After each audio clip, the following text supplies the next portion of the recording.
আসসালামু আলাইকুম। এটিএম অ্যাগ্রোর পক্ষ থেকে সবাইকে জানাই আন্তরিক শুভেচ্ছা। আশা করি সবাই ভালো আছেন। ভিউয়ার্স, এখানে আমি ধুন্দুল চাষ করেছি। ধুন্দুল মালিক সিডের আড়তি। ধুন্দুল মাশাআল্লাহ অনেক ভালো ধরছে।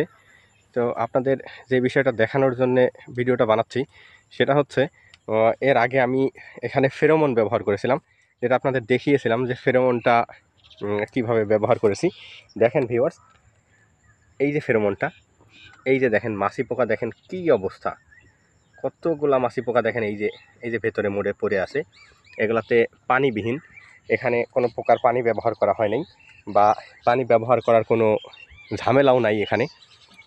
আমি মূলত এই ঝামেলা এড়ানোর কারণেই আমি এখানে এই পানিবিহীন ফেরোমনটা ব্যবহার করি।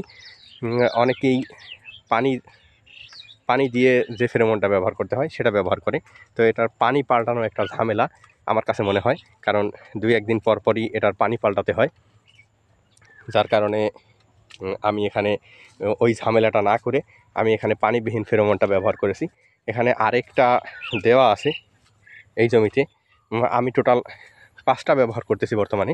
এখানে এই জমিতে আমার 2টা দেওয়া আছে, আর বাকি আরেক জায়গাতে দেওয়া আছে আরও 3টা।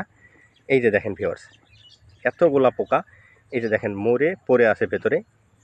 এগুলা একদমই এই যে মারা গেছে।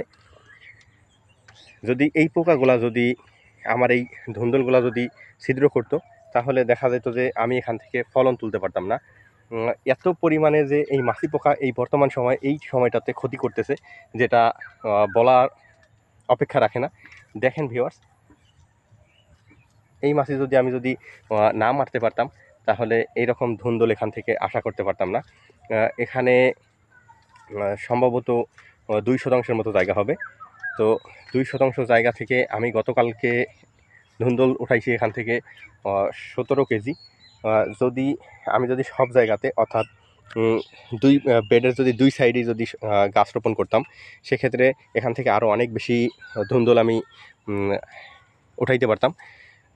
যেহেতু আমি এক সাইড দিয়ে শুধু গাছ রোপণ করেছি, তার কারণে অনেক জায়গা ফাঁকা আছে, বা ওই সাইডে গাছই নাই, আরেক সাইডটা ফাঁকা টোটাল। যার কারণে ফলন একটু কম উঠতেছে। কিন্তু যদি আমি 2 সাইড দিয়েই গাছ দিতাম, সেক্ষেত্রে দেখা যেত যে এখান থেকে আমি 1 মণ পর্যন্ত উঠাইতে পারতাম একদিন পর পর।